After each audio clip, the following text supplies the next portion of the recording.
Have you ever had a day that has gone better than you could have ever planned? I remember a few years ago now, as a family, that we booked a trip to Legoland in Windsor.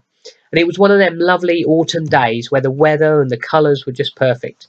And we spent the day going crazy on all the rides, taking in those incredible Lego builds, which just made my own Lego skills just feel quite a bit inadequate.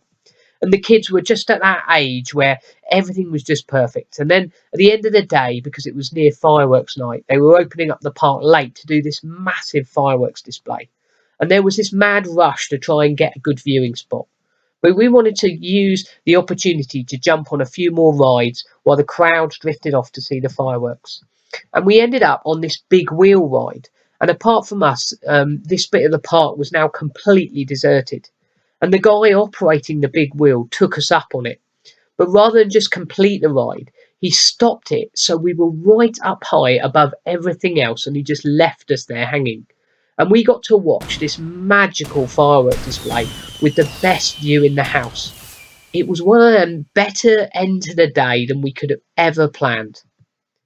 And Christmas is God's better than you can imagine outworking of his plan for creation.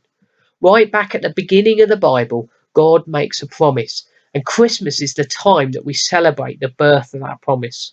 When we watch the news, we can think perhaps that evil and death are winning. But the Bible reminds us that right at the moment when Adam and Eve had messed up in such a big way, with God describing to them the terrible consequences of their actions, he also makes them a promise that it isn't over. Evil and death won't have the last word. There is a promise and there is a plan. These are the words he says to the bringer of their destruction, the devil in the form of the snake. And he says, "And I will cause hostility between you and the woman, between you and your offspring and her offspring. And he will strike your head and you will strike his heel." God makes a promise that an offspring of Eve will come who will overcome the bringer of evil and death. Jesus is the fulfillment of that promise many, many generations later. The offspring of Eve, Jesus, will fulfill God's plan for a better than you can imagine ending to the story. But it will come about at that very moment when once again it looks like evil's got the upper hand. The death of Jesus looks like another victory for death and evil, the striking of the heel in these verses. But actually, it is in Jesus' coming, his death and resurrection, that is the plan God has always had to defeat evil with love, to overcome death with new life, and to turn despair into hope.